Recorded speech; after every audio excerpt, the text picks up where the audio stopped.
असताना आपला भिगवण रोड असेल, आपला विद्या कॉर्नर चौक असेल आणि तिथून गदिमा असेल, अशा अनेक ठिकाणी अनेक कामं आपली चाललेली आहेत. आरोग्याच्या बाबतीमध्ये देखील वेगवेगळी हॉस्पिटल मी उभी करतोय, वेगवेगळी मेडिकल कॉलेज उभी करतोय.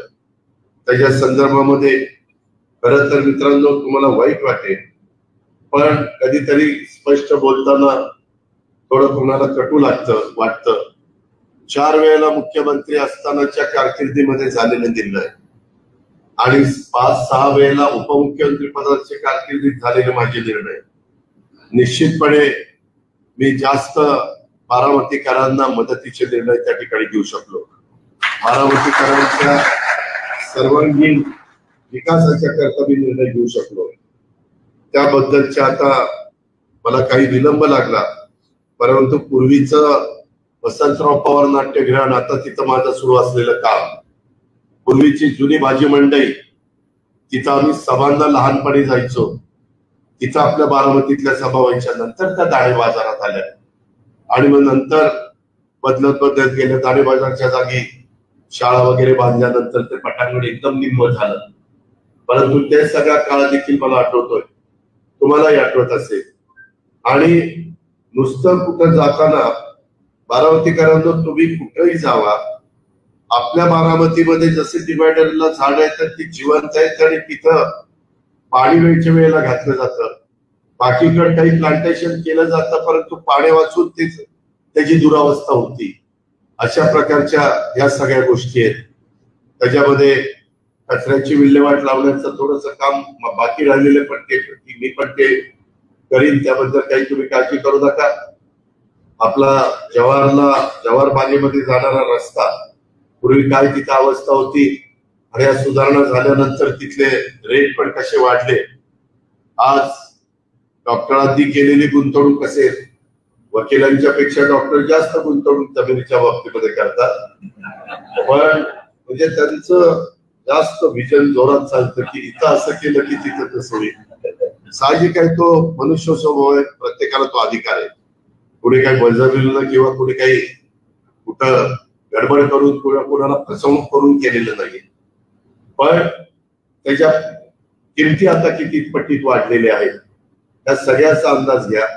मित्रांनो, मध्ये मी फक्त काही काळ सरकारमध्ये नव्हतो, त्यावेळेस बारामतीचे भाव कसे खाली आले होते.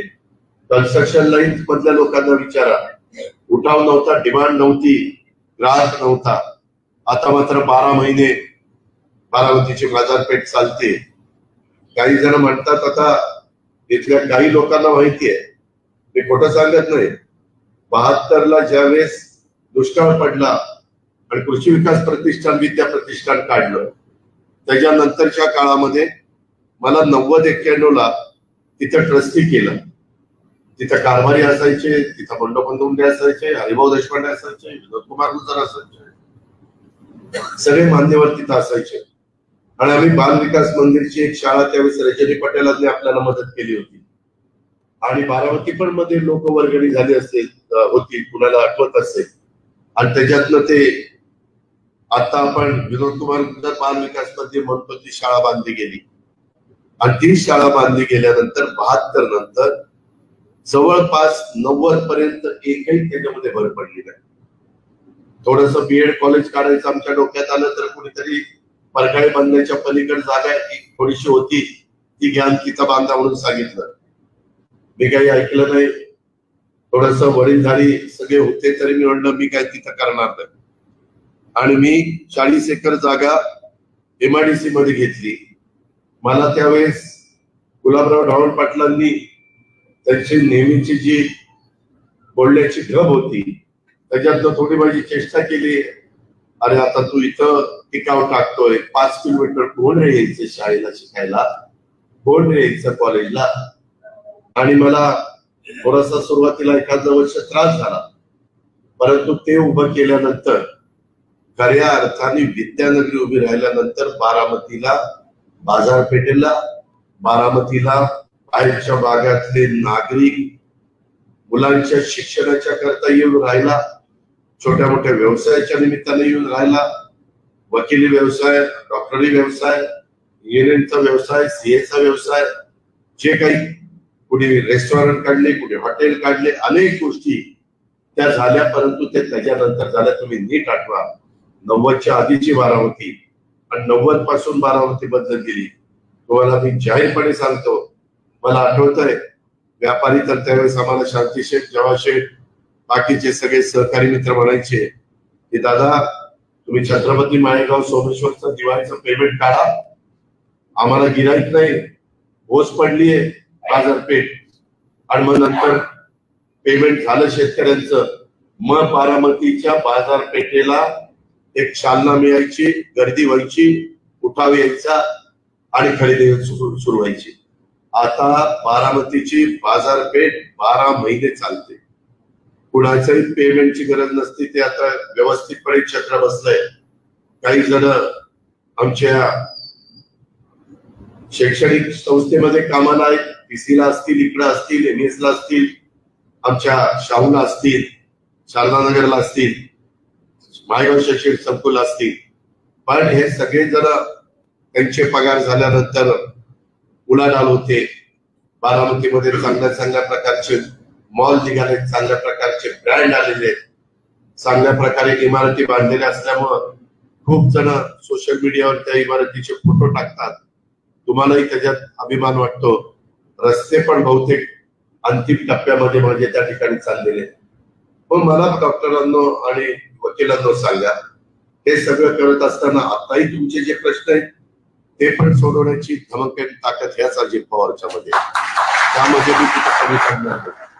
पण एवढं सगळं करून कधी कधी काही लोक माझ्या आता समोरच्या बाजूला प्रचार करतात, त्यावेळेस इथं कुठंतरी खटकतं.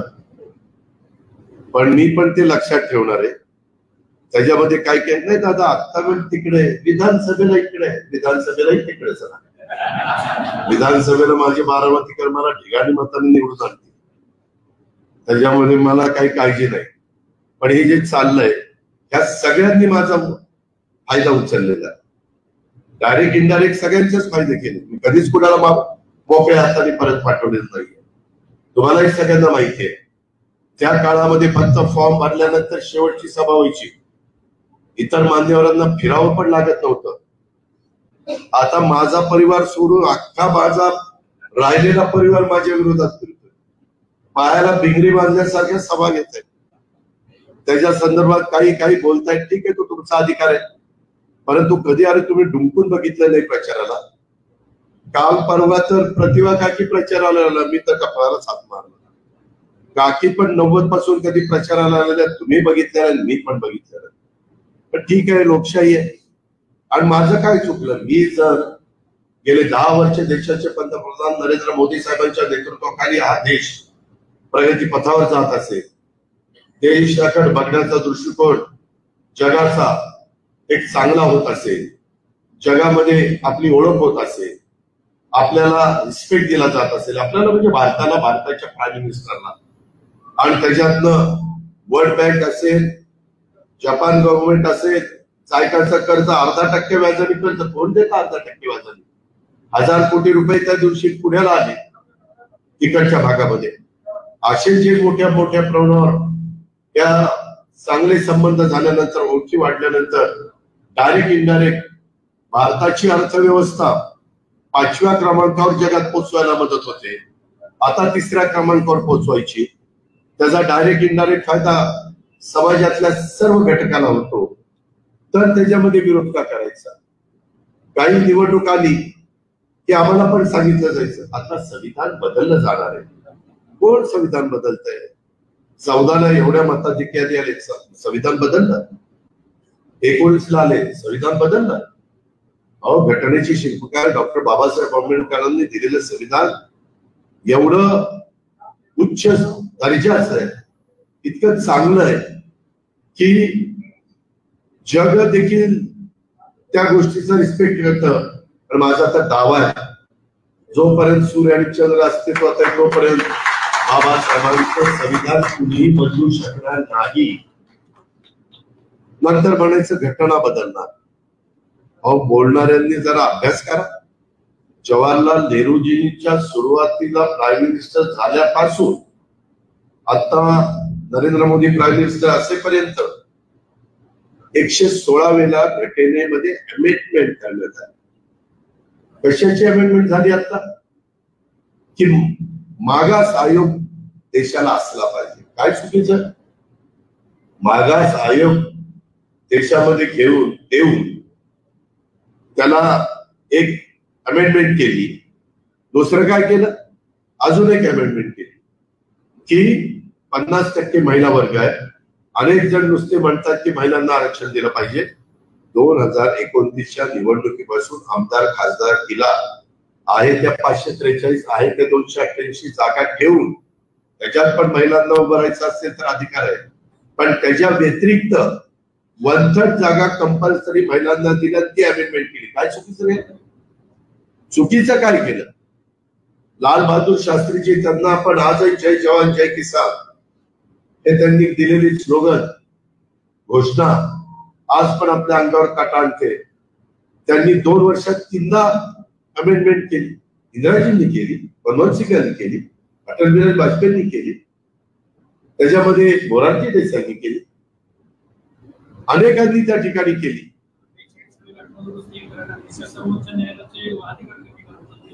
ते काय इमर्जन्सीच्या काळात त्या खोलात जात नाही, खायला गेलं, गंगेला मिळालं, त्याच्यावर ते पण अशा घटना बघितल्यात ना आपण. 371 मगाशी मी चुकून बोलताना तिथं 370 बोलून गेलो. त्याच्यामध्ये जे कलम त्या ठिकाणी रद्द करण्यात आलं आणि त्याच्यातून आता कुणी पण जम्मू काश्मीरला जमीन घेऊ शकतं. तुमच्या महाराष्ट्र गव्हर्नमेंटने आता जमीन घेतली होती, ती काय मुख्यमंत्री उपमुख्यमंत्री राहायला घेतली नाही. खूप जण फिरायला जातात, ज्यांची ऐपत ते 5 स्टार हॉटेलमध्ये राहतात, 3 स्टार हॉटेलमध्ये राहतात, 7 स्टार हॉटेलमध्ये राहतात. परंतु असा काही वर्ग असतो ज्याला मिडल क्लास म्हणू शकतो की त्यांना एक साधं राहण्याच्या करता, जेवणाच्या करता आणि आंघोळ पांघोळ करण्याच्या करता सुविधा झाली तर तिथं एक त्यांना आधार मिळतो. म्हणून आपण तिथं जागा घेतलेली. जसं दिल्लीला आम्ही महाराष्ट्र भवन बांधलंय तसं तिकडेही महाराष्ट्र भवन बांधायचं. आम्ही आता मुंबईमध्ये देखील नव्या मुंबईमध्ये बांधायला हातामध्ये घेतले. त्या गोष्टी कराव्या लागतात, परंतु त्याच्यातलं इतका दहजमा करण्याचा प्रयत्न करायचा आणि लोकांची दिशाभूल करायची. माझी आपल्याला विनंती आहे की हे सगळं करत असताना मी अनेक गोष्टी सांगते. नॅशनल हायवे तुम्ही तुलना करा 10 वर्षात गडकरी आणि मोदी साहेबांच्या कारकिर्दीमध्ये झालेल्या नॅशनल हायवेची गती आणि किलोमीटर आणि त्याच्या आधीच्या काळामध्ये झालेले किलोमीटर आणि नॅशनल हायवे. अहो तुम्ही पाटस रोडनी येताना तुम्ही कुठलं गाव बारामतीचं आणि दौंडचं रोटी कधी गेली, वासुंद कधी गेलं, कराडवाडी कधी गेली, रुंडोडी सुप्प कधी गेलं, कळतं का? उगीच अशी तशी कामं होत नाही. काही जण वरती टोल लगेच लावला. अहो त्याच्याकरता तुम्हाला पास पण दिलेला, अवघा 300 वर काहीतरी रुपयाचा महिन्याचा पास आहे. म्हणजे जे नेहमी जा हे करतात त्यांना जेवढ्या काही सवलती देता येतील तेवढ्या आम्ही त्या ठिकाणी देतो. आणि ज्या काही मूलभूत गरजा किंवा आवश्यक गोष्टी माझ्या बारामतीकरांच्या करता लागतील त्या देण्याच्या करता मी आणि माझे सहकारी कुठं कसुबर देखील कमी पडत नाही. आज गेल्या 10 वर्षामध्ये ज्या प्रकारे नवीन टर्मिनल झाले, ज्या प्रकारे नवीन विमानतळ झाले, ज्या प्रकारे नवीन धावपट्ट्या झाल्या, हे कधी मागे इतक्या गतीनं होत नव्हतं. अटल सेतू झाला, अटल टनेल जम्मू काश्मीरला झाला, मेट्रो घ्या, त्याच्यामध्ये वंदे भारत ट्रेन घ्या, त्याच्यामध्ये रेल्वे लाईनचं जाळं. बारामतीकरांनो मी तर इतके वर्ष सांगतो की आपली रेल्वे फलटणला जोडा, फलटणला जोडा, फलटणला जोडा. 10-15 वर्ष पुढे जोडू शकलं नाही. मी त्या दिवशी मोदी साहेबांच्याकडे दिल्लीला गेलो, त्यांना म्हणलं मोदी साहेब हे काम आमचं खूप रखडलं. पूर्वी आमची नॅरो गेज होती, मीटर गेज झाली, ब्रॉड गेज झाली, पण ती तिथंच थांबती. त्याच्यामुळे आम्हाला देशात कुठे इकडे तिकडे जाताच येत नाही. तिथं जर जोडली तर आम्ही कुठेही साऊथला, नॉर्थला, कुठेही त्या बाबतीमध्ये जंक्शन वरून तिथं पोहोचू शकतो, जाऊ शकतो. अजित मी निवडणुकीच्या आधी अनेक विमानतळाचे भूमिपूजन उद्घाटन आणि टर्मिनलचे उद्घाटन घेणारे, तसंच मी रेल्वेच्या बाबतीमध्ये नवीन रेल्वे लाईनचे भूमिपूजन घेतो, काही ट्रेन त्याला हरी झेंडी दाखवतोय, काही रेल्वे स्टेशन अतिशय चांगले केलेले त्याचं उद्घाटन करतोय, पण मी ते ऑनलाईन करणार आहे आणि त्यांनी ते ऑनलाईन केलं. पण म्हणले ते करताना तू जी मागणी केलेली आहे ती बारामती फलटण रेल्वेचं पण भूमिपूजन पीएम साहेबांनी केलेलं असेल, माझं पीएम ऑफिस त्याचा पाठपुरावा करून ते काम पूर्ण करून. मित्रांनो, जर माझी आणि मोदी साहेबांची ओळख झाली नसती, मी त्यांच्याबरोबर सहभागी झालो नसतो, तर काम अजून किती वर्ष पडलं असतं. आजही आपली ट्रेन तर अशी होती की दौंडला बारामतीतून जाताना कुठल्या स्टेशन वर थांबायची पण गरज नसायची. चालू गाडीत माणसं चढायची, चालू गाडीत उतरायची. त्यांची वस्ती आली तरी ते तिथं उतरू शकायचे आणि वस्ती आली तरी चढू शकायचे. अशी आपली ट्रेन होती. हे अशी परिस्थिती आहे. आणि मग मित्रांनो, मी काही माझ्या स्वतःच्या स्वार्थाकरता मला भरपूर तुम्ही सगळ्यांनी दिलं, मला नाव मिळालं, माझ्या मोठ्या मोठ्या उद्योगपतींची आज ओळखी आहेत. मग कुणालाही त्या ठिकाणी पीएमला एचएमला कुणालाही त्या ठिकाणी बोलू शकतो. अनेक मुख्यमंत्री आम्हाला कॉन्फरन्सच्या निमित्तानं भेटतात. पण हे सगळं करत असताना आपल्या बारामती लोकसभा मतदारसंघामध्ये जसं अजित पवारांनी प्रयत्न करून राज्याचा पैसा आणला, डीपीडीसीचा पैसा आणला, आमदार निधी आणला, जिल्हा परिषदेचा निधी आणला, त्याच्या संदर्भातला राज्याचा निधी आणला, हे सगळं करत असताना केंद्राचा निधी आणायला आपण कमी पडलो. त्याच्यामध्ये नुसती तिथं जाऊन भाषणं आणि जे सत्तेवर आहेत त्यांना रोज टीका करणं, असं म्हटल्यानंतर कोण सत्तेवरचा माणूस तुम्हाला मदत करणार. मी पण विरोधी पक्ष नेता होतो. टीका ज्यावेळेस करायची त्यावेळेस मी पण देवेंद्रजींच्या विरोधामध्ये टीका केलेली, पण त्याला काहीतरी एक तारतम्य असायला लागतं. आणि म्हणून मित्रांनो, मी आपल्याला सगळ्यांना सांगेन की मी ज्यावेळेस मला इथं उमेदवार द्यायचा ठरलं त्यावेळेस मी अंदाज घेतला तर बहुतेक बारामती काय इथं इकडं विधानसभेला तिकडं अशी मानसिकता होती. म्हणलं आता ही मानसिकता मोडायची म्हटलं तर हा पत्ता खेळला पाहिजे, त्याशिवाय काही चालणार. आणि त्यामुळं सुनेत्रा पवारांना आम्ही इथं उमेदवारी दिलेली. त्यामध्ये उमेदवारांना सकाळी जाऊन आम्ही फॉर्म भरणार आहे. मुख्यमंत्री, उपमुख्यमंत्री, मी, प्रफुल्ल पटेल बरेच जण तिथे येणार आहेत.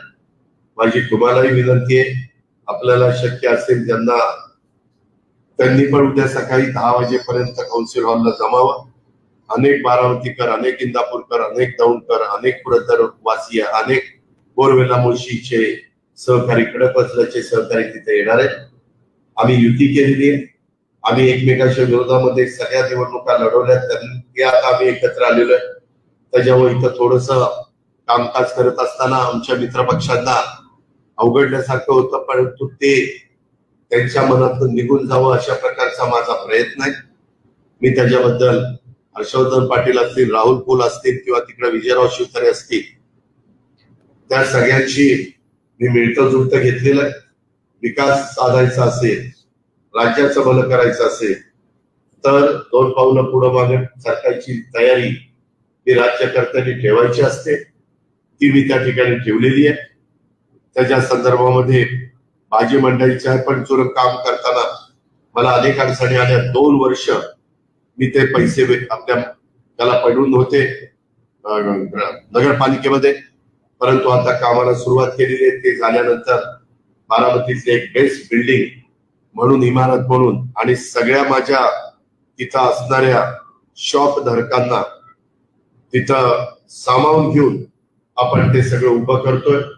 जिथं जिथं पार्किंगची व्यवस्था करता येईल. तुम्हालाच आता दिसतंय की पार्किंगचा किती यक्ष प्रश्न तुमच्या सगळ्यांच्या समोर निर्माण झालेला आहे. तो पण सोडवण्याच्या दृष्टिकोनातली कुठली जमीन ऍक्वायर करावी लागली तर मी जसं बस स्थानकाला काही जमीन ऍक्वायर केली, त्यांना मोबदला चांगला दिला, काही कोटी रुपये मोबदला दिला आणि काही ठिकाणी आमच्या सहकारी मित्रांच्या जमिनी घेताना त्यांनी पर्यायी व्यवस्था करून द्या सांगितलं, त्यांना पर्यायी व्यवस्था करून दिली. त्यामुळे एक महाराष्ट्रातलं नंबर 1चं बस स्थानक आपलं झालेलं आहे. बाकीकडे आमदारांना बस स्थानकाला 5 कोटी रुपये निधी दिला जातो. तुमच्या लोकप्रतिनिधींना आपल्या बारामतीकरांच्या करता त्या बस स्थानकाला 50 कोटी रुपये निधी आणला. एवढं धाडस दुसरं कोणी करू शकत नाही. आम्ही मागच्या वेळेस सांगायचो की आपण असं करू, तर असं केलं तर लोक आपल्याला काय म्हणतील. लोक काही केलं तर म्हणतच असतात, चांगलं करा वाईट करा, काम करू नका, काम करा. सकाळी 6ला उठा किंवा दुपारी 12ला उठा, काय नावं ठेवायची ती ठेवतच असतात. त्याच्यामुळं मी कधी पण मेडिकल कॉलेज पण मी पहिलं साताऱ्याला मेडिकल कॉलेज मंजूर करून दिलं उपमुख्यमंत्री म्हणून. का तर मुख्यमंत्री सातारचे होते आणि पुढच्या कॅबिनेटला बारामतीचा प्रस्ताव आणला. मुख्यमंत्र्यांचा नाईलाज झाला की मागच्या वेळेस सातारा झालं तर आता बारामती केलंच पाहिजे, आणि ते झालं. आणि आपलं मेडिकल कॉलेज सुरू झालं. अजून सातारचं बिमारतीचं काम चाललं. किती वर्ष झाली बघा, विचार करा. अशी तशी कामं होत नाही. आणि मग मला डॉक्टर तांबे म्हणायचं की अशी कामं केल्यावर देखील काही जण माझ्या बरोबर राहत नाही. ते कसं म्हणजे अजून काय केल्यानंतर माझ्या बरोबर राहणार हे तर मला सांगा. तोही प्रयत्न त्या ठिकाणी करेल. प्रयत्न कमी पडणार नाही. तेवढं त्या ठिकाणी आपल्याकडे इच्छाशक्ती आहे. पण हे जे काही आहे, उलट काहींनी सांगायला पाहिजे होतं की आता केलं तुम्ही 50 वर्ष, आता त्याला करू द्या. परंतु आम्हाला करूनच द्यायचं नाही. आम्ही सारखं हे करा ते करा ते करा आणि नुसतं करतच राहायचं. आमच्या कोणाच्या ओळखी व्हायचं नाही, आमच्या कोणाचं काय व्हायचं नाही. मित्रांनो, आज माझी प्रशासनावर पकड आहे. आज मी काम करू शकतो. मी अर्थसंकल्प चांगला देऊ शकतो. आज 6 लाख कोटीचा अर्थसंकल्प तुमचा आहे. त्याच्यात 10-15 पट केंद्राचा अर्थसंकल्प असतो. त्याचा निधी आपल्याला आणायचा आहे. मला विश्वास आहे महायुतीचा उमेदवार तुम्ही न भावनिक होता त्याच्यामध्ये एवढ्या वेळेस अरे केवढ्या वेळेस कधी ती वेळ, किती वेळ आम्ही पण थांबायचं. त्याच्यामध्ये मी आपल्याला सांगेन, माग 10-15 वर्ष ज्यांनी खासदारकी केली त्यांच्या खासदारकीच्या कारकिर्दीपेक्षा उद्याच्याला तुम्ही घड्याळाला निवडून दिलं तर ह्या उमेदवाराची कारकीर्द बारामती लोकसभा मतदारसंघाचा केंद्राचा कोट्यवधी रुपयाचा पैसा आम्ही यांचं सर्वस्व पाडायला लावू. आणि आजच्या गतीने काम होतात त्याच्या कितीतरी अधिक गतीनं काम करण्याचा प्रयत्न, कितीतरी अधिक गतीनं पाण्याच्या संदर्भात पण तिकडं गुंजवणीचं पाणी असेल, तिकडं बीर ओव्हरफ्लो जाणारं पाणी असेल. ते मी काल मोरगाव सुपा परगणामध्ये त्या ठिकाणी बोललो. भावनिक होऊ नका.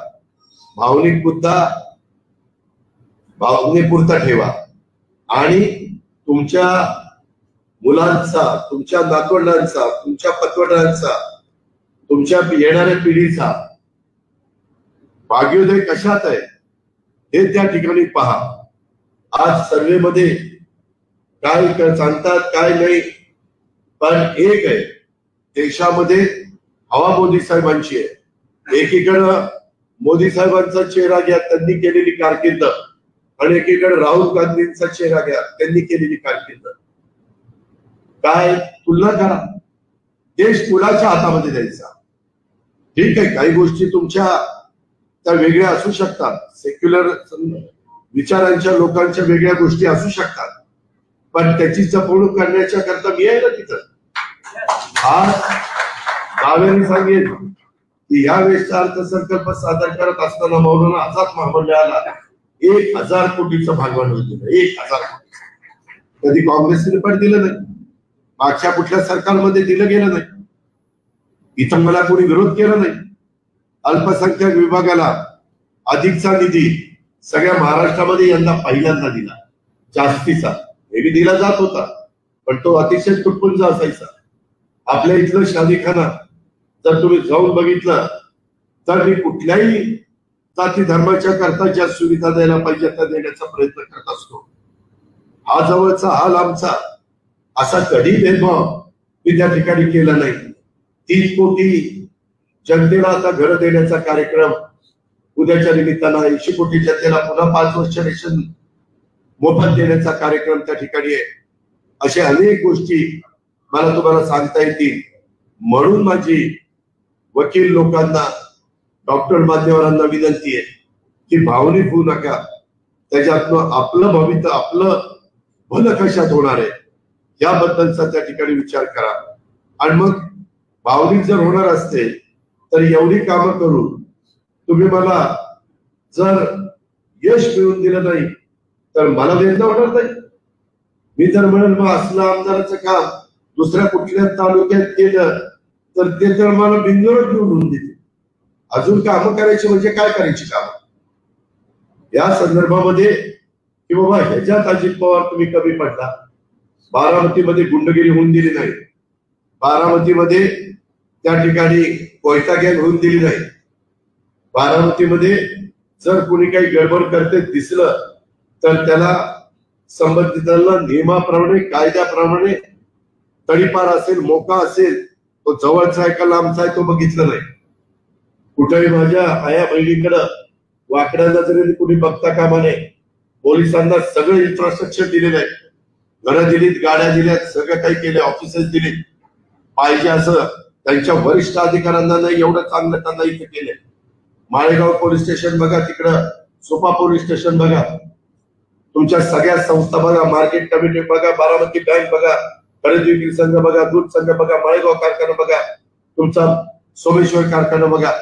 सगळ्या संस्थांमध्ये बारकाईने लक्ष ठेवतो. कुठेही काही चुकलं, आज वेगवेगळ्या संस्थांची पेट्रोल पंप, आज सीएनजीची सुविधा, जे काही माझ्या बारामतीकरांच्या करता देता येईल तेथे देण्याच्या करता मी प्रयत्न करतोय.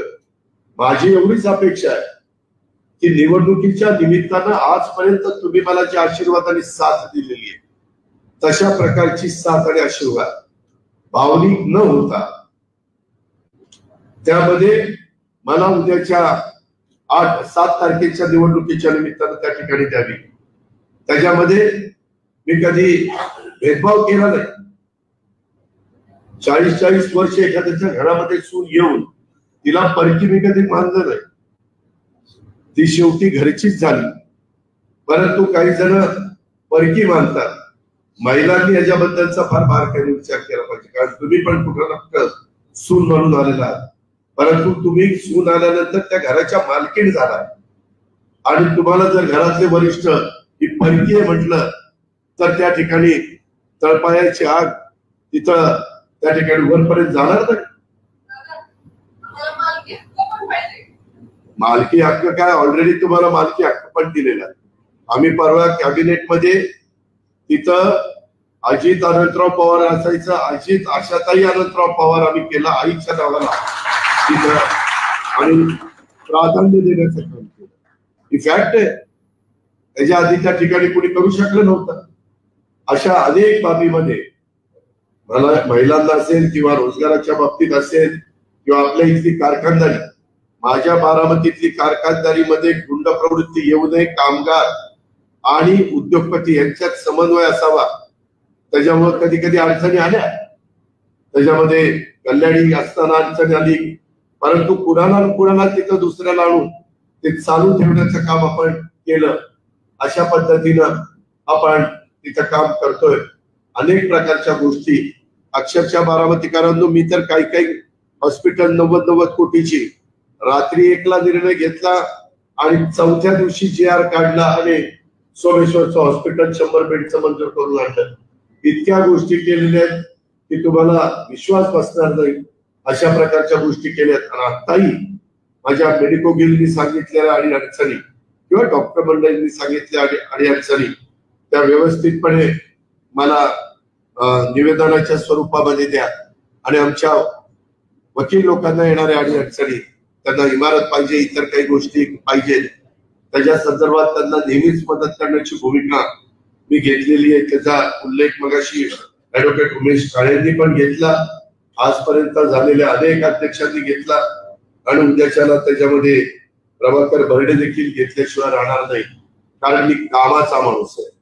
मी असा तसा माणूस नाही, मी विकासाला महत्व देणारा माणूस आहे, एक विजन डोळ्यासमोर ठेवून पुढे चालणारा माणूस आहे. आणि अजूनही बऱ्याच काही कल्पना हे माझ्या मनामध्ये आहेत, परंतु नुसत्या कल्पना असून चालत नाही, त्याला आर्थिक जोड मिळावी लागते.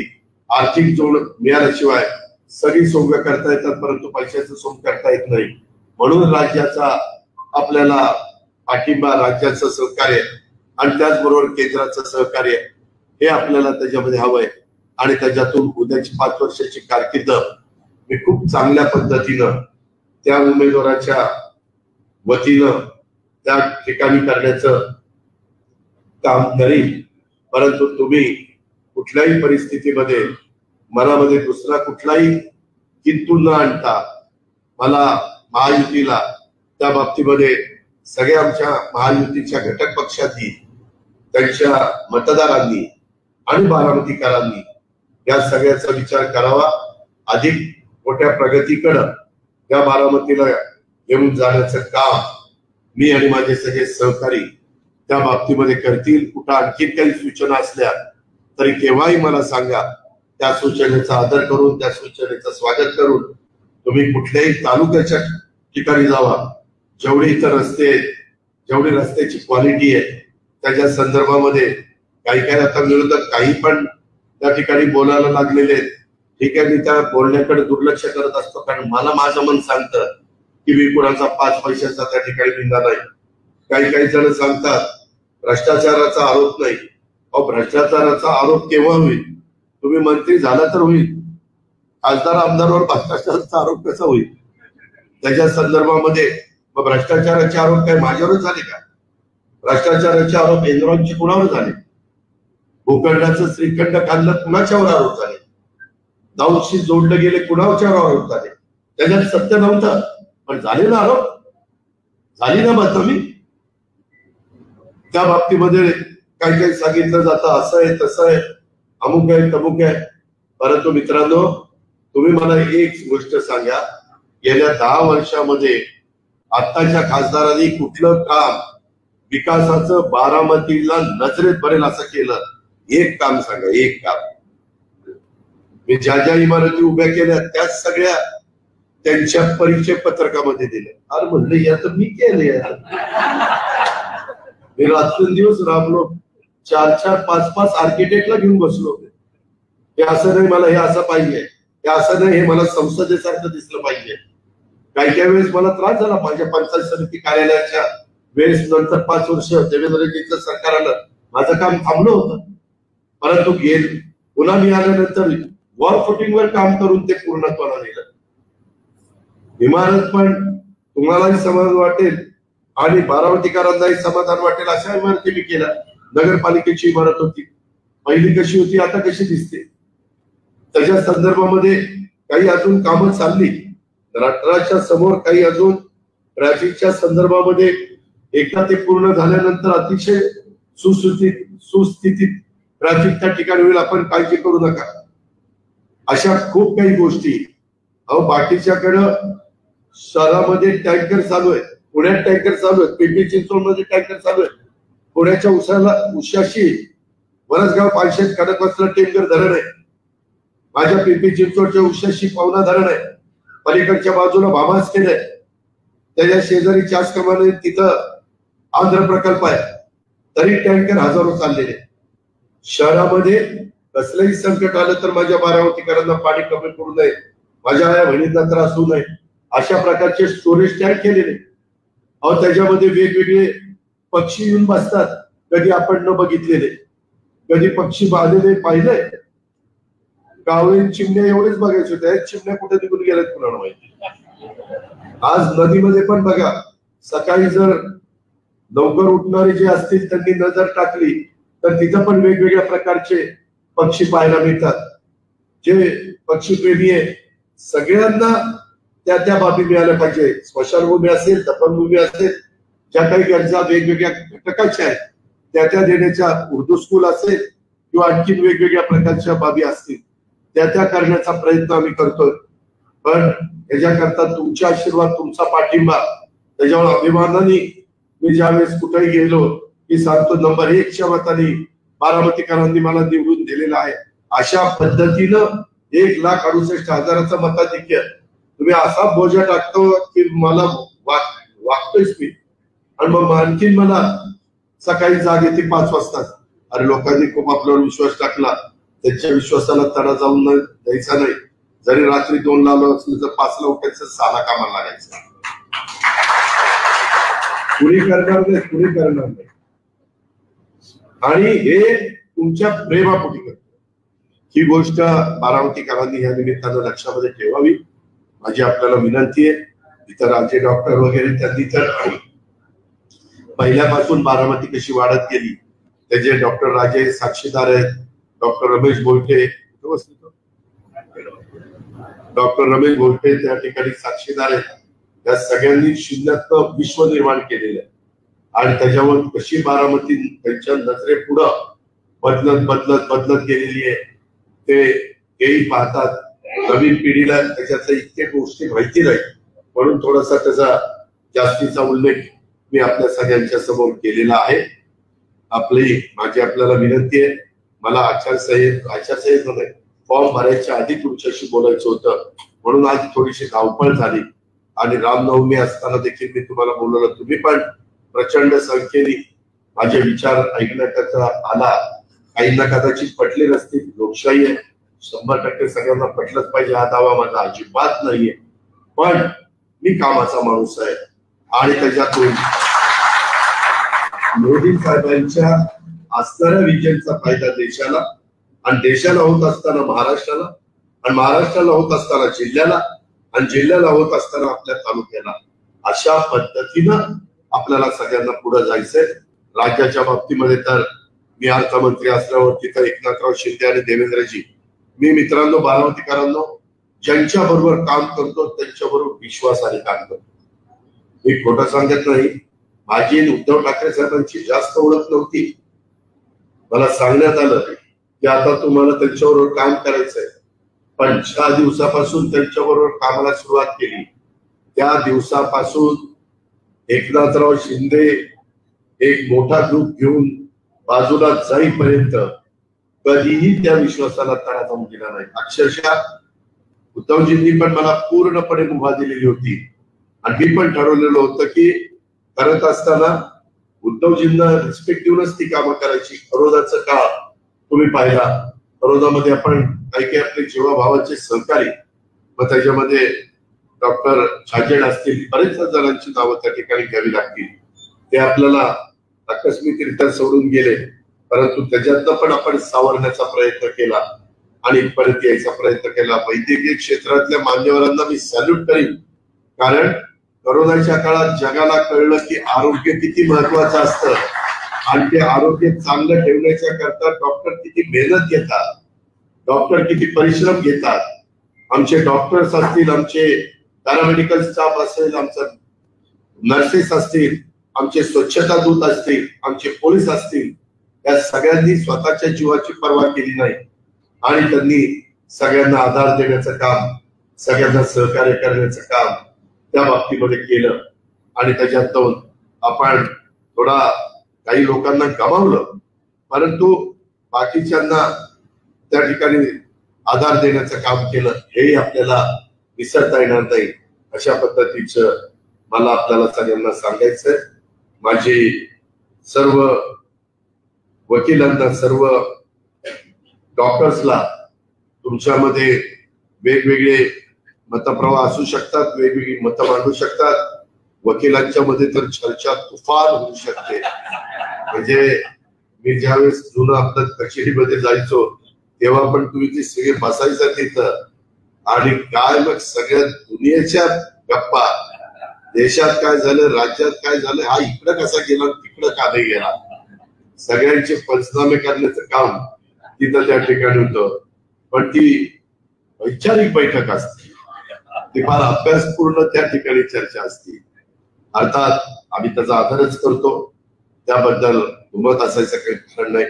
आमच्या मेडिकल क्षेत्रातले पण सगळे मान्यवर, खूप चांगले हॉस्पिटल, चांगल्या सुविधा, चांगले बेड्स, आणि आम्ही आयुष्यमान भारत मध्ये देखील 5 लाखाचं विम्याचं संरक्षण, राज्यात मोठ्या प्रमाणावर विम्याचं संरक्षण, सर्वसामान्य माणसाला आरोग्याची सेवा घेणं परवडेल अशा पद्धतीनं आम्ही या सगळ्या गोष्टी केलेल्या आहेत. आणि त्याच्यामुळं राहिलेल्या दिवसामध्ये बरंच काही जण भेटायला येतील. काही जण डोळ्यात पाणी आणून सांगतील की बाबा एवढ्या वेळेस आता एवढ्या वेळेस माझी हात जोडून विनंती आहे, आता त्यांचं नका ऐकू, माझंच आहे का, माझं एवढ्या वेळेस मी आपल्याला सगळ्यांना सांगतो. आणि अधिक तुम्हाला सगळ्यांना अभिमान वाटेल अशा प्रकारचा बारामती लोकसभा मतदारसंघ आणि त्याच्यातला बारामती विधानसभा मतदारसंघ मला दौंडला, इंदापूरला, पुरंदरला आणि त्यांनाही सगळ्यांना सांगितलं की तुमचेही तालुके बारामती सारखे चांगल्यातले चांगले करण्याच्या करता मी माझ्या परीनं जेवढे काही कष्ट घ्यावे लागतील, जेवढे काही परिश्रम घ्यावे लागतील, जेवढा काही पाठपुरावा घ्यावा लागेल तेवढा त्या ठिकाणी घेईल. आणि सगळं करत असताना सर्व जाती धर्माच्या लोकांना न्याय देण्याचा प्रयत्न, त्यांना त्यांचा रिस्पेक्ट देण्याचा प्रयत्न, त्यांना त्यांचा मान देण्याचा प्रयत्न, याही बाबतीमध्ये मी कुठं कमी पडणार नाही अशा प्रकारचा वाही आणि अशा प्रकारचा शब्द माझ्या तमाम डॉक्टरांना देतो, तमाम वकिलांना देतो आणि आपल्या सगळ्यांची रजा देतो. जय हिंद.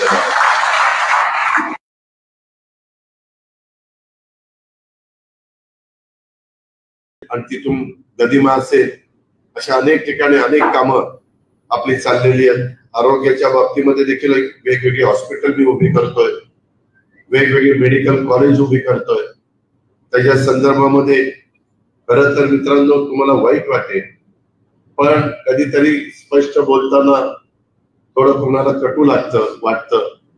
4 वेळेला मुख्यमंत्री असतानाच्या कारकिर्दीमध्ये झालेले निर्णय आणि 5-6 वेळेला उपमुख्यमंत्री पदाचे कारकिर्दीत झालेले माझे निर्णय, निश्चितपणे मी जास्त बारामतीकरांना मदतीचे निर्णय त्या ठिकाणी घेऊ शकलो. बारामतीकरांच्या सर्वांगीण विकासाच्या करता मी निर्णय घेऊ शकलो. त्याबद्दलच्या आता मला काही विलंब लागला, परंतु पूर्वीचं वसंतराव पवार नाट्यगृह आणि आता तिथं माझं सुरू असलेलं काम, पूर्वीची जुनी भाजी मंडई, तिथं आम्ही सभांना लहानपणी जायचो. तिथं आपल्या बारामतीतल्या सभा व्हायच्या. नंतर त्या दाणे बाजारात आल्या आणि मग नंतर बदलत गेल्या. दाणे बाजारच्या जागी शाळा वगैरे बांधल्यानंतर ते पटांगण एकदम निम्म झालं. परंतु ते सगळा काळ देखील मला आठवतोय, तुम्हालाही आठवत असेल.